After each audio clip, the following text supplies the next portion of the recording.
Right now, someone in your life is using one of these on you, and it doesn't feel like anything at all. No red flags, no obvious bad guy. Just you, quietly agreeing to things you never actually meant to. Stay with me, because once you can name all 7, they stop working on you for good. Good manipulation never feels like manipulation. It feels like you simply made up your own mind. And it's almost never a cartoon villain twirling a mustache. It's the coworker who becomes your best friend the exact week before performance reviews. The pull is invisible while it's working, which is exactly why saying its name out loud is the thing that breaks it. So here is what we're going to do. 7 of these, one at a time, each with the quiet tell that gives it away. And I'm saving the most dangerous one for last, the one that never feels like a trick at all, because it feels exactly like being loved. You don't have to memorize anything. You just have to feel each one once, because a trick you can name stops being a trick. It turns into a tap on the shoulder that says, "Slow down. Something's happening here." You're at your desk, and someone asks for something enormous. "Can you cover my entire shift Saturday?" "No," you say, easily. Then they shrink it. "Okay, could you just stay 1 extra hour tonight?" And that hour suddenly sounds fair, generous even. Notice the little wave of relief in your chest as you hear yourself say, "Yes." Here's the setup you never saw. They didn't want Saturday. The giant request existed for one reason: to make the small one look tiny standing next to it. Your brain doesn't weigh a request on its own. It weighs it against whatever came right before. Drop the anchor high enough, and everything after it feels like a discount. The tell is that flicker of relief when a no softens into a yes. Relief is not agreement. It's the trap closing gently, and it feels like kindness. So when a big ask collapses into a smaller one, stop. Ask the small request by itself, with no shadow over it. Would I say yes to only this, today, if nothing came before? Now flip it completely. Someone opens with something so small that saying no would feel rude. Just sign this real quick. Just answer one question. Each tiny yes feels like nothing at all. But here's what you're actually agreeing to. You're not agreeing to a task.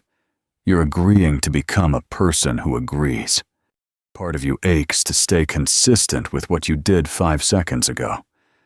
So every little yes quietly rewrites who you think you are, until going along starts to feel like your personality instead of their plan. String enough of them together, and by the time the real request lands, it's knocking on a door you already left open. The tell is a chain of easy yeses all pointing the same way. So stop watching the size of each ask and watch the direction. Where is this staircase heading?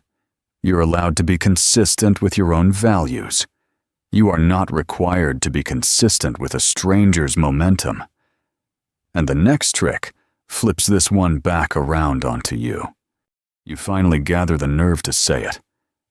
"Hey, that comment actually hurt." And instead of hearing you, they smile. "Wow, you're so sensitive, it was obviously a joke." Feel that. In one sentence, the entire subject just quietly moved. You walked in to talk about the thing they did. And now you're defending whether you're even allowed to be upset in the first place. That is the whole move. Turn your reaction into the crime. The original thing they did slips out of the room unnoticed, and somehow you end up as the problem, apologizing for having felt anything at all. The tell is catching yourself saying, "Sorry," when you were the one who got hurt. So plant your feet and hold the subject exactly where it started. 2 things can be true. It can be a joke, and it can have hurt. You don't need to win the debate about your sensitivity. You just refuse to let it replace what actually happened. This next one is the quietest and the most damaging, and it has a name. Gaslighting. It doesn't arrive as a shout. It arrives as a calm, patient correction of a reality you were completely sure of. That never happened. You always blow things out of proportion. You're imagining it again. Say that to someone long enough, and something quietly breaks. They stop trusting their own memory, not because the memory was wrong, but because a voice they trust keeps calmly writing over it. Slowly, the most reliable witness in their whole life, their own self, gets quietly fired from the job. Here's the tell, and it's a chillingly specific one. If you catch yourself saving screenshots, quietly gathering proof just to convince yourself you're not losing it, believe that instinct. That is not you being dramatic. That's the healthy part of you building a case against the fog. Trust the version of you that was actually in the room. Ever been handed something you never asked for and then felt strangely like you owed them? The free lunch, the ride home, the little gift left on your desk with a warm smile. It feels genuinely nice. And most of the time, honestly, it is exactly that nice. Because we are wired deep down to pay people back. It's the quiet glue of every friendship you have. But a few people know that itch, and they place a small favor on purpose. The discomfort of owing just sits in you, humming, until you hand back something far bigger, only to make the feeling finally stop. The tell is a gift that shows up right before a request. So let yourself hold the two things apart. A kindness with no strings can simply be received and thanked. You are allowed to accept the coffee and still say no to the favor. Gratitude is not a debt, and a real gift never arrives with an invoice stapled to it. Only 2 left in stock. Everybody else already signed up. Offer ends at midnight. Feel your chest tighten a little just reading those words. Good. That's the tool working on you in real time, before you have actually decided a single thing. 2 levers get pulled at the same moment.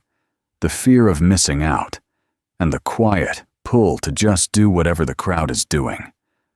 Both are ancient survival shortcuts that kept your ancestors alive. And both are almost embarrassingly easy to fake with a countdown clock and a little line that says, "Others are viewing this now."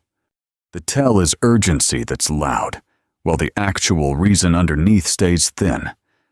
Real deadlines do exist, but a manufactured one needs you rushed, because rushed people don't stop to think.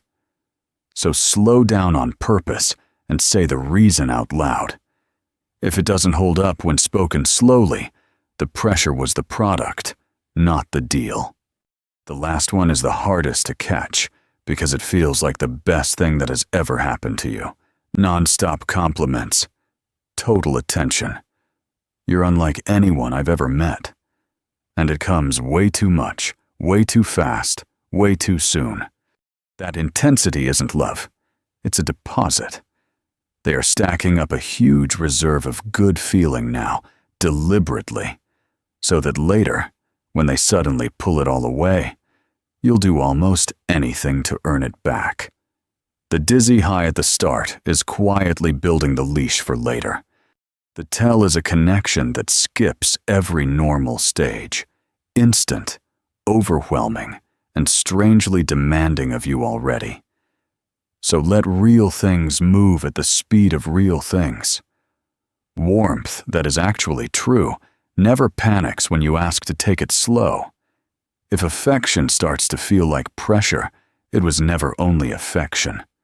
Now step back and look at the single thread running through all 7 of these. Every one of them works the exact same way.